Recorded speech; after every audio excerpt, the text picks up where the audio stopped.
line with the financial markets the way they are. I know in the past, part of the money that's come to pay the quarterly dividends has come from doing refinancing. Mm-hmm. What impact do you see on that with the current financial markets? Using the money that you took out on refinance as part of the payments for the quarterly payments. Well, just remember, anytime a property is up for refinance, you got two things to do. You because you usually don't want to pay capital gains. You can always sell the property, and so we always have the option. Anytime a property is up for refinance, we also look at the underwriting and look at the disposition analysis to see if we can sell the property. So there's lots of ways to generate proceeds in here. I mean, not lots of ways, but there's cash flow from operations, there's refinance, and there's sales. So we have a lot of flexibility. We'll be able to keep the disbursements in the area we are now, I'm sure.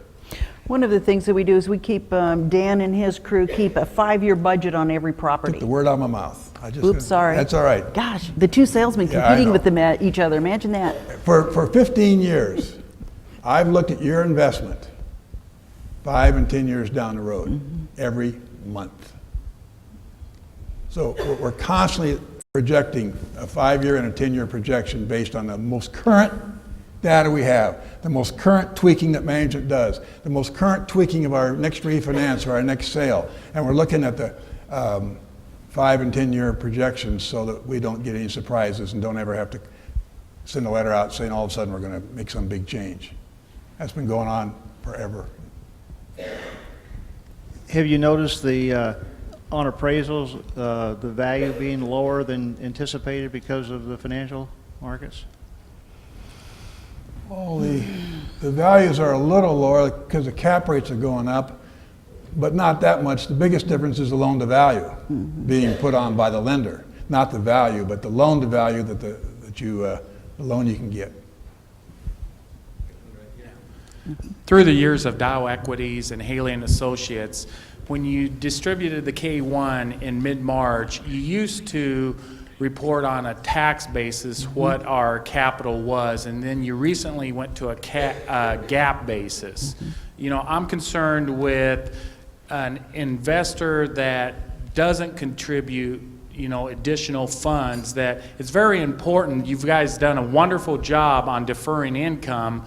So that basically is a big benefit to each and every one of us in this room, but it's more important for us because of those measures that we have the knowledge of what our tax basis is. Why did you switch from a GAAP basis versus a tax basis on the way that you reported the K1? Go ahead. The reason that we did that was that started 4 years ago, because I know my K1's the same way. It used to be, I could look at that bottom line to say your basis, and that was my basis. And then when we switched to GAAP, I got to calculate my basis every year. And the reason we did that is at that time, the properties are, when Haley Associates was going through its audit, all that was getting audited was Haley Associates, which is nothing. It was a holding company, money coming up, money going out. And at that time, when we started doing the full audit on every single property underlying and Haley Associates is when we had to switch to GAAP. GAAP meaning general accounting practices. Jack, I want to accepted practices. I want to take the opportunity to thank you for getting me out of the heat in Phoenix, Arizona, where it's 115. Thank you, guys. Hi, Jay, I didn't see ya. Little anecdote want to mention. Moving to Phoenix from Lincoln, Nebraska in 2001, the Packers were packing, and guess who shows up? The dynamic duo showed up and talked about this project of his which he had. And me and the wife, of course, had to make a quick decision because we were on our way to Phoenix. Thank you, Jack. That was one momentous moving experience for us. You're welcome. The question I have is, can somebody comment on the I would? I don't want to mention it, but you know, everybody's talking about it. And what do you see 5 years from now? Because everybody says nothing's going to happen. Oh, come on. That's a good question. 18 to 3 years. And then the good old Federal Reserve is going to come in and suck up all this excess money, and we're not going to have the I happen. Yeah, we usually arm wrestle for questions like this because we both want to answer, but go ahead. Inflation. Yeah. Inflation in our business is a good thing because several reasons. Number one is if the price of thing is going up, guess what? People can't afford homes. They're living with us. If inflation is going up, that means the interest rates are going up. People can't buy homes. They're living with us. If they're all living with us and there is not as much supply, guess what? Inflation, we get to raise our rents. So it has a positive impact on us. If, as we are raising our rents, we're increasing the value on the property. One of the things that will happen with inflation is the cap rates will increase also. Because what that does is the cap rates determine the value. So the cap rates will go up slightly, but it's offset by the income. So go for it, Jack. Well, I don't want inflation any more than anybody else because I don't want the price of beer to go up, but it does favor multifamily properties because those rents, for all the reasons Shirley said, will go up.